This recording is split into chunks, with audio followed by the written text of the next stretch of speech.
A couple of years ago, a man walks into a sandwich shop in Delray Beach, Florida, and orders a meatball sandwich. So the owner starts to fix the meatball sandwich when all of a sudden the customer pulls out a gun and he says, "This is a stick-up, give me all the cash in the register." The owner of the shop puts down the meatball sandwich, looks at the gunman and says, "Listen, pal, we've had a really bad month." He says, "Business has been terrible. Would you do me a favor? Will you settle for $10 in the meatball sandwich?"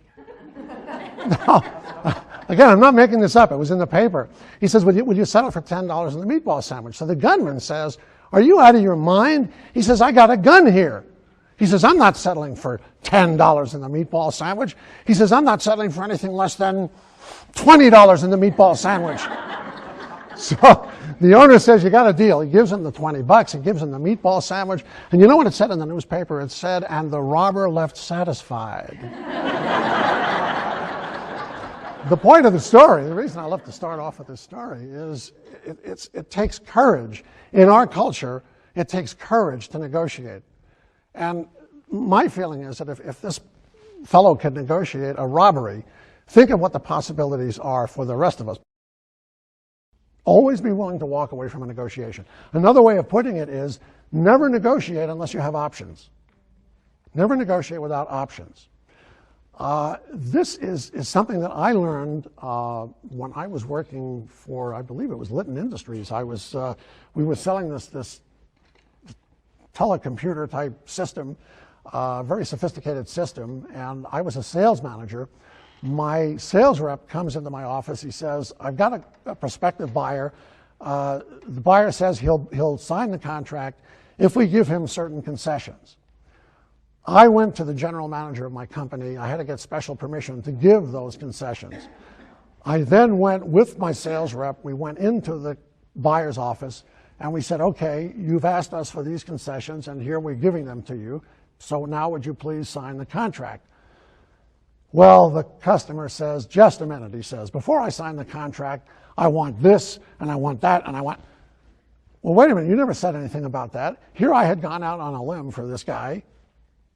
And now he was shafting me. Now I was going to look bad. I mean, first of all, I was going to look bad, to my boss.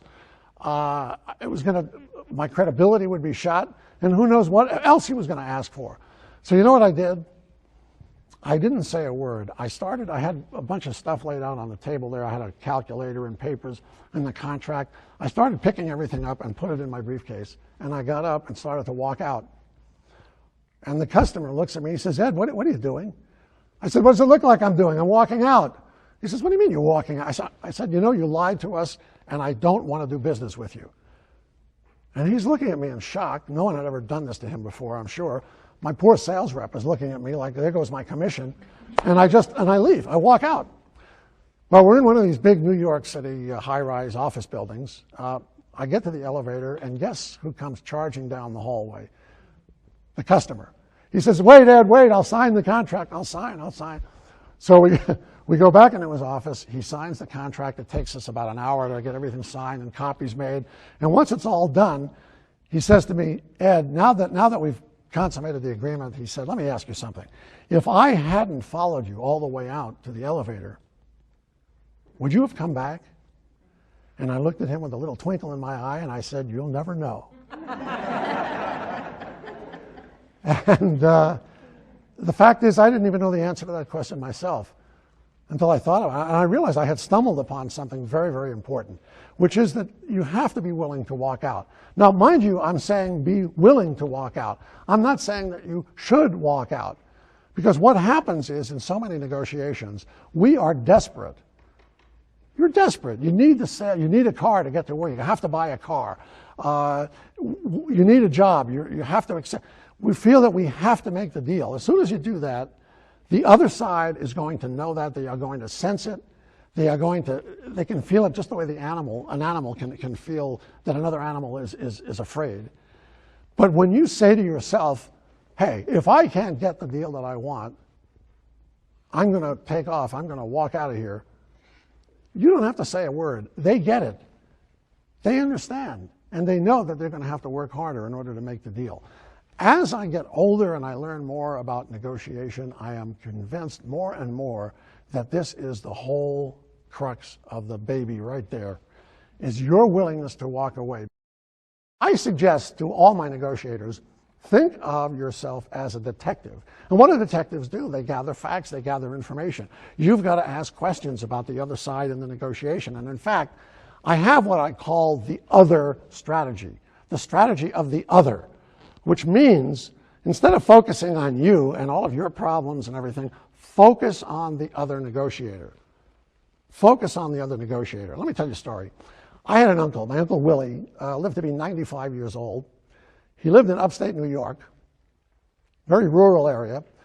Shortly before he died, he used to take a walk every day. He's taking a walk in the woods. He was about 93 years old.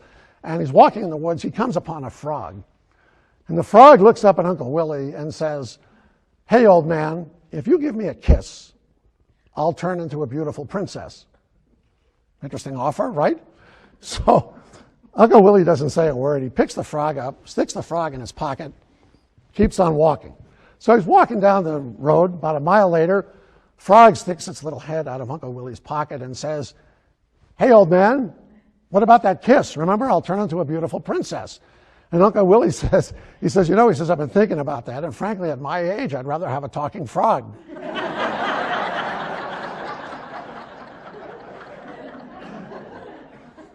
Well, he said it was a true story. I don't know. Point of the story is that we need to look at a negotiation not from our point of view, but from the other person's point of view. So while for us it might be, a beautiful princess, for the other negotiator it might be a talking frog. Always look at it from the other person's point of view. Now, at this point, I am going to tell you something that I think may be the most important thing I'm going to say all day, and that is the one question that you must all ask when you go into a negotiation, the most important question. And that is, what's the pressure on the other side in this negotiation? We tend to focus on our pressure. Oh, I can't, I have no power in this. I'm desperate to make a deal. They have all the power. Forget that. Just forget it. Say to yourself, what's the pressure on the other side in the negotiation? Why do they have to make the deal? Not why do I have to make the deal? Why do they have to make the deal? That's the key. And as you're doing that, you're going to start thinking about the other side, and you're going to say to yourself, how is the other side looking at this negotiation? What's their point of view?